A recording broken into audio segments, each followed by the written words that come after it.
What's up everyone? Hope you're doing great. In today's video, I'd like to dive a bit deeper into a trading tool called Market Profile and also talk about how you might use it in your own trading. Before we get into that, I want to say that trading is a very multi-layered discipline, and just because one person uses a tool a certain way doesn't mean that's the only correct method. That's exactly why those who constantly explore the small nuances and try to understand trading from all angles are usually the ones who succeed. So today, I'll show you how you can start looking at Market Profile, especially if you're a complete beginner, in a way that can save you a lot of time. Let's get started. First off, I'd like to very quickly explain the main components of Market Profile and how it actually gets its visual structure. So probably the two most important elements of Market Profile are the point of control and the value area. The point of control is basically the most prominent price on the profile, where traders traded the most during the session. The value area is the zone where the majority of trading took place, covering around one standard deviation, and it's usually highlighted in white on the chart. Besides that, we also have the closing price, which is important because it shows where participants settled by the end of the trading day. And then there's the initial balance, which is displayed with an orange line on the left side of the profile and marks the price range of the first hour after the market opens. Some traders pay attention to it, though honestly I haven't personally found initial balance that useful in my own trading. Altogether, these four elements, the point of control, value area, closing price, and initial balance, are what make up the Market Profile in the format you see on the screen in this video. Some people use Market Profile mainly for marking key levels, while others use it to build context and get a sense of potential market direction for the day. And then there are traders who use it for both levels and context. Let's break down each of these approaches and talk about how they work. Alright, now let me show you how some traders use Market Profile to build context. On the screen, you can see three merged profiles. This is when you combine two or more individual profiles into one larger composite profile, usually because they're overlapping or forming in the same price region. This makes it easier to read the broader context. Now take a look at what's happening with the value areas. As you can see, they weren't formed randomly. There's a clear logic behind them. It almost looks like price has established two distinct value zones in this region. And this is where we start to build out possible scenarios based on these value zones. The goal is to do this before the market opens, so we already have a plan in place, no matter what kind of situation unfolds. We want to be ready with a few potential outcomes. For example, the market might open inside one value area, but then break out and head toward testing the opposite value zone, or it might open outside and then push back in, breaking into one of the zones and completely shifting the context.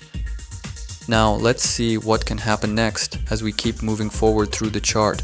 By the way, I didn't cherry pick a perfect segment of the market. I'm showing you the most recent trading days, and everything you're seeing is in real time. You'll notice the dates along the bottom getting closer and closer to today, and that's exactly why what I'm talking about here actually matters. So let's keep working in this way, building context around value areas as we move forward. I'll just be copying these light blue rectangles to mark out value zones. That's the way I like to do it. But honestly, that's not the point. Everyone might visualize it a bit differently, and that's totally fine. The idea remains the same. As we go along, we continue shaping new value areas and building potential scenarios around them. And as you can already see, more and more of these value zones are forming. Zones that we'll be trading around, using them to form our context for the next day, both before the open and as the market opens. One important thing to keep in mind, as time goes on, some of the older value areas will become outdated. You'll need to recognize when that happens and adapt to the market, constantly redefining where the current value is. In simple terms, we're playing around value, and that's really what auction market theory is all about. And like I said, sometimes you'll need to slightly adjust those levels as more information comes in from the market. Alright, so we've managed to build out quite a few value areas. I did this quickly and without any preparation, just to keep things as honest and real as possible.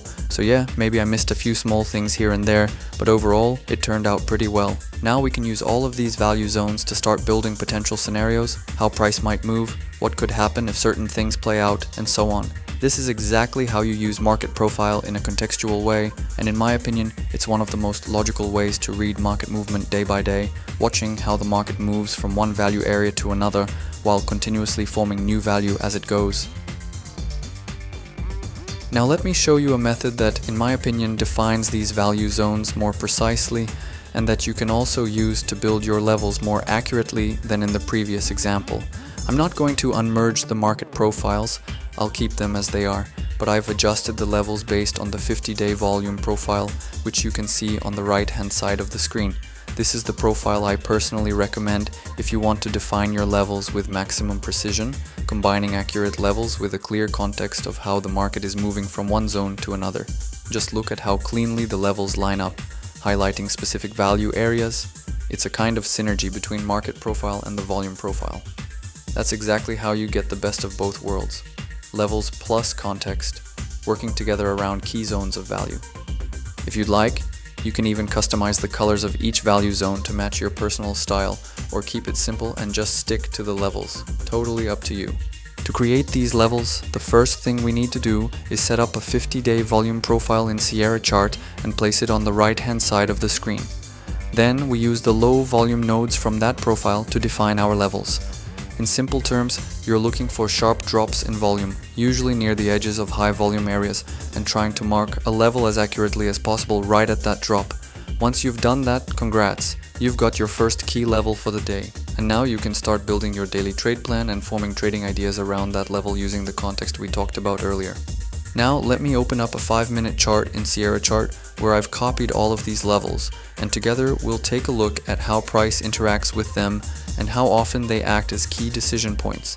As you can see, price often reacts quite clearly to these levels, sometimes bouncing off, other times breaking through, then retesting from the other side before continuing into another value zone, and that's exactly where your context reading skills come into play. If you can read the context before these changes happen, you'll already have a sense of what might unfold and how you should react. These levels essentially become your main support and resistance zones. But with that said, please keep in mind, this doesn't automatically make your strategy universal. You should absolutely experiment, add additional levels to your screen, and use them to generate more trading ideas around the context we've built. Think of it like this. You've got primary levels and secondary levels. In the next part, I'll show you some of these secondary levels, or rather, variations of them, and how different traders use different types of levels in their own way. One example of these unique levels is the naked point of control. Basically, it's a point of control that was created, but hasn't been tested by price yet. Some traders believe that the longer a naked POC remains untested, the stronger it becomes when price finally reaches it. As we can see on the chart, this exact level ended up becoming a major turning point on one of the following days. Now, there is one thing to keep in mind. Sometimes you'll see two types of POCs. So, which one should you use? Personally, I prefer to use the volume-based block, created from the volume profile. But in some cases, it can also be useful to include the time-based point of control, especially when both are close together, like in the example you see on the screen.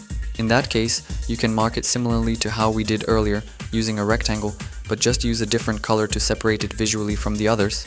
Another interesting way to find levels, beyond just relying on the volume profile, is through your own observations.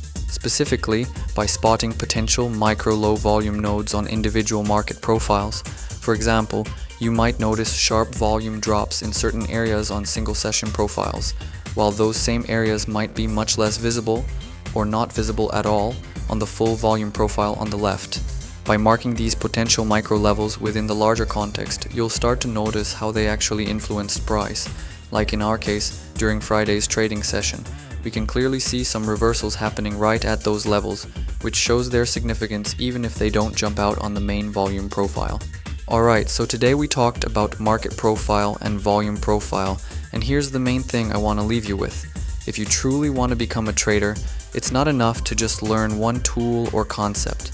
You've got to keep exploring, keep testing new systems, trying different approaches, and most importantly, never stop learning. There's always something else out there that can take your trading to the next level, and it's your job to go out and find it.